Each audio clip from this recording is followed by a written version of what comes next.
ये भी एक एक एस्पेक्ट है कि लोगों को दहशत ज़दा किया जाए, लोगों को परेशान किया जाए। तो वो मुलज़मान भी जो है वो हम जो है वो एप्रीहेंड हो गए हैं, वो गिरफ़्तार हैं, उनसे इन्वेस्टिगेशन भी चल रही है। तो उस बारे में भी जहाँ तक आपको जो है वो आगाह किया जा सकता है, तो उस बारे में भी जो है वो आपको जो तफ़सीलात आप चाहें वो आईजी साहब आपको फ़राहम कर देंगे। कुछ क्योंकि मामला अभी अंडर इन्वेस्टिगेशन है और कुछ उसमें आगे पेशरफ्त होनी है, तो इसलिए शायद सारी चीज़ जो है वो आज आपके सामने ना रखी जा सके। वो आइंदा जब ये इन्वेस्टिगेशन कंक्लूड होगी तो दोबारा आपको जो है वो आगाह किया जाएगा। इसी तरह से एक बड़ा ही इंदोनाक अफसोसनाक वाक़या हुआ जिसमें सीटीडी के 2 ऑफिसरान ने और एक ऑफ़िसर जिसको मैं ज़ाती तौर पे जानता हूँ, नवीद सियाल, जो डायरेक्टर थे, बहुत ही बहादुर आदमी था, बहुत बहादुर आदमी था। उसने बड़े बड़े जो है वो यानी टास्क जो है वो उसने अपनी जान पे खेल के जो है वो पूरे किए। और उनको भी कल जो है उनके ऊपर हमला हुआ दहशतगर्दी का, और वो उन्होंने जाम शहादत जो है वो नोश किया। ये भी एक इंतहाई अफसोसनाक वाक़या है, बहुत बड़ा नुकसान हुआ है। रियासत की जो काउंटर टेररिज़म के ख़िलाफ़ जो जंग है, उसमें नवीद सियाल का जो शहादत है, ये मैं ज़ाती तौर पे समझता हूँ कि नाकाबिले तलाफ़ी जो है वो नुकसान है। लेकिन बहरहाल हमारे तमाम जवान, हमारे ऑफिसर जो है वो उसी लगन से और उसी जो है वो कमिटमेंट से जो है वो ये दहशतगर्दी की जंग को लड़ने में जो है वो दिन रात जो है वो अपनी जो है वो जान हथेली पे रख के जो है वो लगे हुए हैं। देखिए, ये ऐसी एफ़र्ट्स होती हैं कि इनको जो है वो पब्लिक नहीं किया जा सकता। ये नहीं कहा जा सकता कि जी हम कल अब ये करेंगे, आज हमने ये किया है, क्योंकि इससे फिर जो है वो कामयाबी का जो मार्जिन है वो कंप्रोमाइज़ होता है। लेकिन इससे ये ना समझा जाए कि जी हो कुछ नहीं रहा, यानी क्योंकि दहशतगर्दी का जो वाक़या होता है वो तो बड़ा हाईलाइट होता है, उसका तो रेड अलर्ट चढ़ता है, उसकी जो है वो ख़बर बाज़ औक़ात जो है वो लाइव 2-2 3-3 घंटे जो है वो वाक़या चलता है। तो उससे अवाम में एक तसर ये जाता है कि शायद काउंटर टेररिज्म में कुछ भी नहीं हो रहा और कोई एफ़र्ट्स जो है वो नहीं हो रही। नहीं, ऐसा बिल्कुल नहीं है। इस सिलसिले में बहुत एफ़र्ट्स हो रही हैं और उन एफ़र्ट्स का नतीजा ही है कि पाकिस्तान जो है वो जोग्राफ़ियाई जिस महल्ले वक़ूअ में है और जिस तरह का उसके इर्द गिर्द जो हालात पाए जा रहे हैं, तो उसमें जो है वो पाकिस्तान का इस दर्जे में भी जो है वो रहना जो है, ये उन कुर्बानियों की वजह से है, इन शुहदा की वजह से है जिन्होंने जो है वो कुर्बानियाँ पेश की हैं। तो इस सिलसिले में भरपूर जो है वो काम हो रहा है। कौम को इस बारे में भी जो है वो पूरी तसल्ली तशफ़ी जो है वो होनी चाहिए। नेशनल सिक्योरिटी कमेटी की मीटिंग जो है वो हुई थी, उसमें भी बड़ा दो टोक अंदाज में जो है वो दहशतगर्दी के ख़िलाफ़ ज़ीरो टॉलरेंस, बिल्कुल कोई नो मिक्स मैसेज, यानी कोई जो है ना वो अब इस किस्म की बात नहीं है कि ये अच्छा है ये बुरा है। नहीं, जो दहशतगर्दी में मुलव्वस है वो दहशतगर्द है। उसके रेड वाइट होने या ब्लैक वाइट होने का जो है वो मामला जो है ना वो गलत है। तो इसलिए जो है वो न सिर्फ दहशतगर्दी के ख़िलाफ़ ज़ीरो टॉलरेंस का मुज़ाहरा किया जाएगा, बल्कि प्रीएम्प्ट किया जाएगा और कोशिश की जाएगी कि इससे पहले कि वो किसी जगह पे भी जो है वो नुकसान का बायस बने, उसका बायस बनने से पहले जो है दहशतगर्दों को जो है वो एप्रीहेंड जो है वो किया जाए। तो ये सारी चीज़ें जो हैं वो हो रही हैं।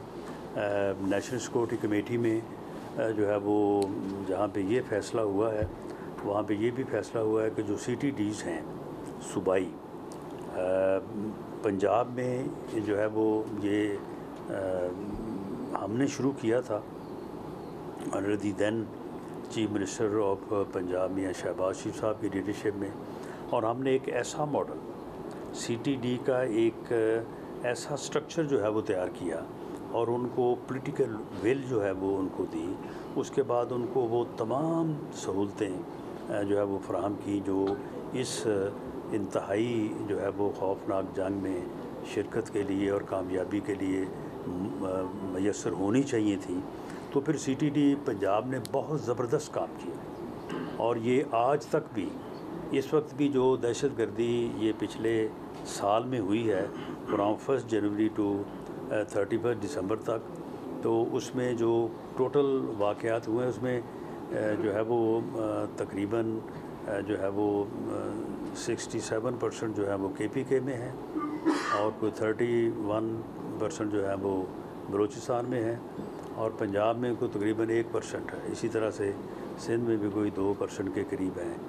तो ये उन्हीं कोशिशों, उन कुर्बानियों की वजह से मुमकिन है कि आज पंजाब जो है, जो कि आबादी का सबसे बड़ा जो है वो सूबा है और पिछली पूरी दहाई में जो तकरीबन 8, 9, 10 से लेके तो आगे तक जो है 15-16 तक जो है वो वहाँ दहशत गर्दी जो है वो बड़े अरूज पे रही। तो वहाँ पे अल्लाह के फजल से जो है वहाँ पे हालात जो है वो आज भी जो है वो बेहतर हैं। मज़ीद ये फ़ैसला हुआ है कि तमाम सूबों की जो CTDs हैं जिसमें बलूचिस्तान और KPK ख़ास तौर पे, उनको स्पेशली फेडरेशन की तरफ से जो है उनकी मदद भी की जाए और उनको ट्रेनिंग के मौके भी दिए जाएं और उनकी हालत को भी इस काबिल किया जाए कि वो जो है वो भी अपना किरदार जो है वो ज़्यादा मौसर तरीके से अदा करने की पोजीशन में हों और दहशत गर्दी को जो है वो कंट्रोल करें।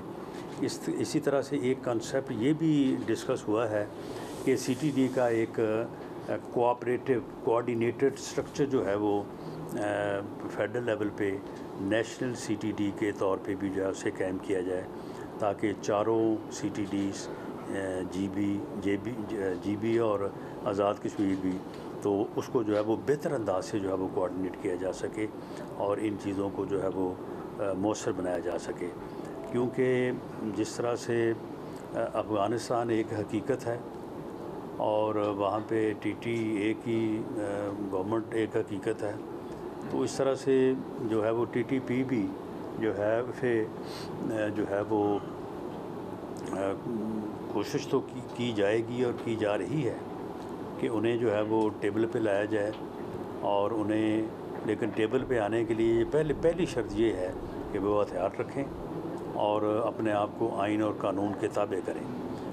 लेकिन इस सिलसिले में हमें एक लंबे अरसे तक जो है इन चीज़ों के साथ जो है वो इस तरह से नबर्दा आज़मा होने की ज़रूरत है कि हम उनको लोएस्ट जो है वो लेवल पे रखें और वाक़यात जो हैं, जिस तरह से पिछले साल में वाक़यात की तादाद बहुत ज़्यादा है, ये कम से कम हो, बल्कि यहाँ तक आ जाए कि ये कहा जा सके कि जी अब मामूली वाक़यात जो है वो इस महीने में या इस साल में हुए हैं। तो इस बारे में भी जो फ़ैसले हुए हैं इंशाल्लाह आने वाले दिनों में आप उनको इम्प्लीमेंट होता हुआ जो है वो देखेंगे। तो अब मैं पहले ये चाहूँगा कि IG साहब से आप दोनों I-10 4 का जो वाक़या है जहाँ पे सैयद अदील हुसैन की शहादत हुई है, उस वाक़े से मुतल्लिक़ भी और पार्लियामेंट के वाक़े से मुतल्लिक़ भी अगर को आप फर्दर इन्फॉर्मेशन चाहते हैं तो वो आप हासिल कर लें और उसके बाद फिर जो भी आपका सवाल होगा उसके लिए मैं हाजिर हूँ। डॉक्टर साहब ये बता दें कि मेरे अगर इजाज़त है पूरी कर लूँ बात। बिस्मिल्लाहिर्रहमानिर्रहीम। बहुत शुक्रिया सर, आप तशरीफ़ लाए और आपको जैसे सारा इल्म में आया है। I-10 के जो धमाका था उसके बारे में जो उसकी शनाख्त जो हुई है जिस सुइसाइड बॉम्बर की, वो हमने पहले भी बता चुके हैं और मज़ीद जो उसका नेटवर्क है, जैसे मिनिस्टर साहब ने पहले फरमाया, उस पर इस वक्त हम रोशनी डालना मुनासिब नहीं होगा क्योंकि उसमें अभी भी कार्रवाई जारी है। उसके साथ जो दूसरा वाक़या हुआ है, क्योंकि ये बड़े जल्द ही सोशल मीडिया पे एक वीडियो भी चली जिसमें पार्लियामेंट के हवाले से एक वीडियो चली कि हम यहाँ पे पहुँच गए हैं तहरीक तालिबान पाकिस्तान की तरफ से, तो उस पर कार्रवाई करते हुए हमारी तमाम इंटेलिजेंस एजेंसीज़ ने, ये एक बड़ा अच्छा वाक़या है जिसमें Islamabad police, Rawalpindi police, IB, ISI तमाम एजेंसीज़ ने मिलकर काम किया और उसमें जो लोग शामिल थे उनको गिरफ़्तार कर लिया है। एक का नाम दानियाल उर्फ जुल्फ़कार वल्द गुल अमीन है। इसकी डिटेल FIR उसमें हो चुकी है ये, और आपसे शेयर भी कर ली जाएगी। मुकदमा नंबर 1 है ये काउंटर टेररिज्म डिपार्टमेंट का। इस प्रेस कॉन्फ्रेंस के फ़ौरन बाद आपसे FIR शेयर हो जाएगी। और दूसरे जो इसमें शख्स इन्वॉल्व है दहशतगर्द ज़ुबैर वल्द शम्सुर रहमान है। एक ज़िला सवाबी का पहला रहने वाला है, दूसरा ज़िला पेशावर का है। ये दोनों गिरफ़्तार हो चुके हैं। इनका 7 दिन का रिमांड भी हासिल किया जा चुका है। ये मुमकिन इसी तरह हुआ है क्योंकि तमाम एजेंसीज़ ने और इदारों ने मिलकर काम किया है। और आजकल जो सोशल मीडिया पे आप देखते हैं उससे खौफ व हरास की फ़िज़ा बनाना ज़्यादा बड़ा मकसद है, बजाय कि ये देखा जाए कि उनकी कैपेसिटी किस तरह की है। इस्लामाबाद पुलिस को खराज तहसीन मिनिस्टर साहब ने भी तमाम लोगों की तरफ से पेश किया है, और हम भी उन शहीद के लिए और जो लोग ज़ख्मी हुए हैं उनके लिए दुआगो हैं कि अल्लाह उनके दर्जात बुलंद करे, और बहुत बड़े सानहे से बचाया गया है। मज़ीद इन लोगों के जो नेटवर्क्स हैं ये सोशल मीडिया पे ज़्यादा नज़र आते हैं। उसके लिए हम FIA के साथ भी मिलकर, साइबर क्राइम के साथ मिलकर भी काम कर रहे हैं ताकि किसी भी स्पेस को ये ना दी जा सके उन्हें कि किसी भी जगह पे वो ये काम कर सकें। और मॉडर्न आलात की वजह से जहाँ पे वो खौफ व हरास फैलाने में मदद मिलती है, उसी तरह उनको पकड़ने में भी पुलिस भी और हमारे तमाम लॉ इन्फोर्समेंट के इदारे भी जो हैं वो मॉडर्न टेक्निक्स को इस्तेमाल कर रहे हैं। DIG operation, SSP CTD Rawalpindi, IB और ISI के तमाम अफसरान जो इसमें शामिल रहे हैं उन सबको बहुत बहुत शाबाश भी दी जाती है और इनामात का भी ऐलान होगा। और साथ आपसे भी ये ताउन की दरख्वास्त है कि जहाँ पे भी किसी के इल्म में ऐसी कोई बात आए, जब तक अवाम का ताउन हासिल नहीं होगा किसी भी फोर्स के लिए अकेले ऑपरेट करना मुश्किल होगा। मज़ीद तफसीलात भी आपसे शेयर कर दी जाएंगी। जो सवाबित हैं, जो इसमें सबूत हैं, वो भी प्रोसिक्यूशन के लिए भी स्पेशल प्रोसिक्यूटर की भी हमने दरख्वास्त की है कि वो भी मुकर्रर किए जाएं ताकि इन मुजरमों को सज़ाएँ दिलवाई जा सकें। ये वाज़ेह कर दें कि ये जो पार्लियामेंट से मुतल्लिका जो था ये उनकी ये कैपेसिटी तो सामने नहीं है, वो सिर्फ एक जी खौफ और हरास फैलाने की बात कर रहे थे। जैसे फरमा रहे हैं मिनिस्टर साहब कि ये सिर्फ लड़कों ने बैठ के एक वीडियो बनाई है, और इस तरह का एक और भी वाक़या हुआ है जिसमें कुछ लोग जिन्होंने ऐसे वीडियो बनाई है कि हम ये इस तरह कर देंगे, लेकिन ये चीज़ें ऐसी नहीं है कि उनकी कोई ऐसी कैपेसिटी सामने आई हो कि उनका कोई फर्दर प्लान भी था या बाकी चीज़ें भी थे। ये ज़रूर है कि वो सोशल मीडिया पे ही ऐसी कार्रवाइयाँ कर रहे हैं, लेकिन कोई भी चाहे फिज़िकल स्पेस हो चाहे साइबर स्पेस हो, किसी भी जगह पे किसी भी दहशतगर्द को कोई इजाज़त नहीं होगी और बिल्कुल नहीं छोड़ा जाएगा, ताकि अवाम में इस वक्त लोगों को एक अमन की जो फ़िज़ा कायम की गई है वो उसको आगे बढ़ाना है। तो इसमें ये जो लोग कोशिश करेंगे इनकी कैपेसिटी को फर्दर भी हम न्यूट्रलाइज़ करेंगे।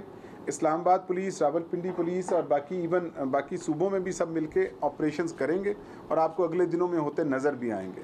दहशतगर्दी के ख़िलाफ़ किसी भी वर्दी के रंग में कोई फ़र्क नहीं, और जो दहशतगर्द हैं वो अमन के दुश्मन हैं, वो चाहे किसी एक सूबे का हो, चाहे वो वफाकी दारुल हुकूमत का हो, चाहे किसी भी जगह का हो। एक मिनट जरा इस वाक़े से अब तक I-10 वाक़े के हवाले से कितने लोग गिरफ्तार किए जा चुके हैं? दूसरा जो ट्रेन 3 पे वीडियो बनी थी, क्या उसका इसके साथ लिंक भी निकला है? चाहे किसी एक सूबे का हो, चाहे वो वफाकी दारुल हुकूमत का हो, चाहे किसी भी जगह का हो। एक मिनट जरा इस वाक़े से अब तक I-10 वाक़े के हवाले से कितने लोग गिरफ्तार किए जा चुके हैं? दूसरा जो ट्रेन 3 पे वीडियो बनी थी, क्या उसका इसके साथ लिंक भी निकला है? जी देखें, जो I-10 के हवाले से जिन लोगों की गिरफ्तारी जो है वो अभी ज़ेरे गौर है। उस पे नेटवर्क में हमें पता चला है कि उसमें 4 से 5 लोग शामिल थे, लेकिन गिरफ़्तार चूँकि उस मुकदमे में तहकीकात जारी हैं, जो ही कोई गिरफ़्तारी होगी आपको बता दिया जाएगा। लेकिन पहले भी बताया जा चुका है कि इसमें 1 से ज़्यादा लोग शामिल हो सकते हैं। दूसरे मुकदमे में 2 लोग गिरफ़्तार हैं। नेटवर्क में इनके आपस में ताल्लुकात का, दोनों वाक़यात का आपस में लिंक होना, या एक मैंने तीसरी भी वीडियो की बात की है, ये अभी तक साबित नहीं हो सका, और बग़ैर सबूत के हम कोई बात नहीं करेंगे जब तक जिस चीज़ को हम अदालत में साबित ना कर सकें। राना साहब ये बताएं कि चूँकि एक 2 साबिक आला फौजी अफसरान हैं, रिसेंटली रिटायर हुए हैं, उनके हवाले से कुछ वीडियोस आई हैं मंजर-ए-आम पे, और खुसूसी तौर पर जो हमारी शोबे से ताल्लुक़ रखने वाली कम्युनिटी है वो बड़ी इस्तराबियत का शिकार है, उस पर कुछ हुआ। और नंबर 2 ये बता दें कि सर कोई मेरे ख्याल 50 से 60 के करीब ऑडियो लीक्स हुई हैं, कुछ उसमें वीडियो लीक्स भी हैं, बड़ी दिलचस्प थी, हमने भी सुनी है, लोग भी बड़ा एंटरटेन हुए हैं। लेकिन उसका कोई मुलज़म नहीं अभी तक सामने आया। क्या वो एक स्टंट के तौर पर किसी को ख़राब करने के लिए ये छोड़ी गई हैं, या कि उसकी ऊपर कोई तहकीकात भी हो रही है, या बंदे उसके पकड़े भी गए हैं? देखें, अब उसमें जो ऑडियो लीक्स हुई हैं उसमें अब मुझे नहीं मालूम कि आप का इशारा किस तरफ है, लेकिन उसमें कुछ लोग तो ऐसे हैं जिनकी ऑडियो जो लीक्स हुई हैं वो बुनियादी तौर पर बड़े ख़राब हैं। वो तो ठीक ही हुई हैं, बल्कि उनकी ख़राबी जो है किरदार की भी और आगे जो वो करना चाहते हैं इस मुल्क और कौम के साथ, वो इससे भी जो है वो ज़्यादा है। तो उससे तो कौम को एजुकेट होना चाहिए, और ऐसे लोगों से कि जिनका किरदार जो है वो इतना घटिया हो और वो कहें कि जी कौम हमें लीडर माने, तो उससे जो है वो कौम को उनकी जो है वो शनाख्त जो है वो करनी चाहिए। बाकी देखें, लीगल एक्शन जो है, देखें ये सारी चीज़ें जो हैं इनका एक लीगल और एक मॉरल पहलू होता है। तो इसमें अगर एक आदमी का किरदार सामने आता है तो ये कहना कि जी लीगल एक्शन नहीं हुआ तो कुछ भी नहीं हुआ, नहीं, बहुत कुछ होता है। जब चीज़ें सामने आती हैं तो उससे बहुत सारी चीज़ें, क्योंकि या तो ये ना कोई चैलेंज करे कि ये गलत है, हमने साइड पे अपने तौर पे उनकी फॉरेंसिक करवाई है, सारी चीज़ें दुरुस्त हैं। राणा साहब आईजी साहब से सवाल फौजी अफसरान वाला रह गया सर, वो दो जो फौजी जी मैं बताता हूँ आपको। अदाकारों के साथ आईजी साहब के I-10 धमाके के बाद जो पेट्रोलिंग वाले जवान हैं और नाकों के ऊपर खड़े हुए जवान हैं, उनकी सेफ्टी के लिए क्या इकदाम उठाए गए हैं? देखिए, जो लोग भी सरहदों पे खड़े होते हैं और जो लोग भी ये वर्दी पहनते हैं, उनको जिस ख़तरे को मोल लेते हैं वो अपने कौम और मुल्क के लिए लेते हैं। उनकी ये सिक्योरिटी के लिए ज़रूर बंदोबस्त किए हैं कि वो जैकेट्स पहनेंगे जो बुलेट प्रूफ होंगी, उनको प्रोटेक्शन के लिए वेंटेज पॉइंट पे स्नाइपर भी मौजूद होंगे, उनको चेकिंग के लिए एहतियात भी करेंगे हर लिहाज से।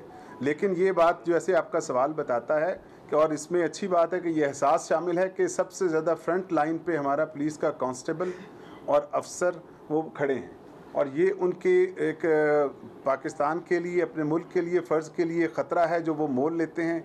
जिस नाके पे भी किसी को भी रोकते हैं ख़तरा मौजूद रहता है, आप सारे जानते हैं। इसीलिए मैंने ताउन की अपील की कि उनके साथ भी ताउन करें, ताकि हम अल्लाह ना करे कि किसी भी और सिपाही की जान जाए। अच्छा, मैं इनकी बात का जवाब दे दूँ। देखें, मामला ये है कि एक फ़ौजी अफसर या किसी भी सरकारी एजेंसी या महकमे का जो आदमी है, देखें ये चीज़ सियासतदानों की हद तक तो ये इसलिए अलाउ है कि सियासतदान भी इस बारे में बिल्कुल आज़ाद होते हैं कि वो अपने आप को डिफेंड कर सकें, अपनी बात का जवाब दे सकें, काउंटर एलिगेशन भी जो है वो लगा सकें। लेकिन एक किसी सरकारी मुलाजम जो है, और ख़ास तौर पे जो लॉ इन्फोर्सिंग एजेंसीज़ हैं या फ़ौज है, उसमें भले वो बंदा इन सर्विस हो, बल्कि सर्विस छोड़ने के 2 साल बाद तक उसे ये इजाज़त नहीं है कि वो आके अपने आप को डिफेंड करे या वो कोई जो है वो मीडिया स्टेटमेंट दे। तो इसलिए मैं समझता हूँ कि ये जो चीज़ें इस वक्त गर्दिश कर रही हैं मीडिया में, इनसे मुतल्लक ज़्यादा बेहतर होगा कि जो है वो DG/ISPR जो है इस बारे में जो है वो देखें, और देखने के बाद अगर इसमें कोई तरदीद की ज़रूरत है तो तरदीद करें, अगर तहकीक की ज़रूरत है तो तहकीक करें। सर, TTP की जानिब से आज एक प्रेस रिलीज़ जारी की गई है जिसमें एक्सप्लिसिटली थ्रेट जो है वो PMLN और पीपल्स पार्टी को किया गया है, तो उस पर आप वज़ीर बतौर आप क्या कहेंगे? दूसरा ये कि अफगान तालिबान ने ये स्टेटमेंट दिया है कि कोई भी अफ़गानिस्तान को ये TTP के हवाले से कोई अटैक नहीं कर सकता या कोई रिएक्शन नहीं कर सकता। आपके कमेंट के जवाब में तो उस पर आप क्या कहेंगे? नहीं, मेरे कमेंट में ये तो हमने बिल्कुल नहीं कहा कि हम अफ़गानिस्तान को अटैक करना चाहते हैं या वहाँ पे किसी को अटैक करना चाहते हैं। मैंने तो ये बात की है और मैं अब भी कर रहा हूँ कि अगर कोई दहशतगर्द जो है वो किसी जगह पे भी ऐसी पोजीशन इख्तियार कर रहा है कि उसके बाद उसने अटैक करना है, हमें दहशतगर्दी का कोई वाक़या करना है, तो ये तो इंटरनेशनल लॉ है, तो हम उसको जो है वो इंगेज कर सकते हैं और हमें इंगेज करना चाहिए। तो बाकी अफ़गानिस्तान की हुकूमत से ये जो नेशनल सिक्योरिटी कमेटी की मीटिंग हुई है, उसमें बाकायदा तौर पे ये फ़ैसला किया गया है कि किसी और से बात करने की बजाय अफ़गानिस्तान की हुकूमत से बात की जाए। जो भी वहाँ पे कायम है, वो TTA है या जो भी हुकूमत है, उनसे जो है वो बात की जाए। तो इसलिए हम बिल्कुल उनसे जो है वो बात करेंगे। और जहाँ तक थ्रेट अलर्ट्स का मामला है, ये देखें ठीक है, स्पेसिफ़िकली कभी किसी का कभी किसी का, लेकिन जनरल थ्रेट तो है और उस बारे में जो इंतज़ामात या प्रिकॉशंस जो है वो लिए जाने चाहिए वो हम ले रहे हैं। वो फोन की होली जो खेलना शुरू कर दी गई है, दहशतगर्दी के जितने भी वाक़यात हों या स्ट्रीट क्राइम हो, उसमें देखे गए जो अफगान महाजरीन जो हमारे भाई जिनको हमने पनाह दी थी, वो 90% जो है वो मुलव्वस होते हैं और जो लोकल लोग हैं वो बिल्कुल उनकी रेशो आटे में नमक के बराबर होती है। तो इस हवाले से आपने कोई पॉलिसी डिस्कस की है मिनिस्टर साहब के साथ कि किस तरह से इस चीज़ को काउंटर किया जाए? देखिए, जो भी आदमी चाहे पाकिस्तान का हो, चाहे अफ़गान महाजिर हो या कोई भी हो, दहशतगर्दी जो भी फैलाएगा हमारे लिए वो दहशतगर्द है। उसमें किसी किस्म की कोई राना सनाउल्लाह और IG इस्लामाबाद न्यूज़ कॉन्फ्रेंस कर रहे हैं। वफाकी वज़ीर दाखिला ने कहा कि गुज़श्ता रोज़ खानेवाल में अफसोसनाक वाक़यात पेश आए। शहीद अफसरान बहुत बहादुर थे जिन्होंने बड़े बड़े ऑपरेशन किए। यहाँ शामिल करेंगे जियो हेडलाइंस।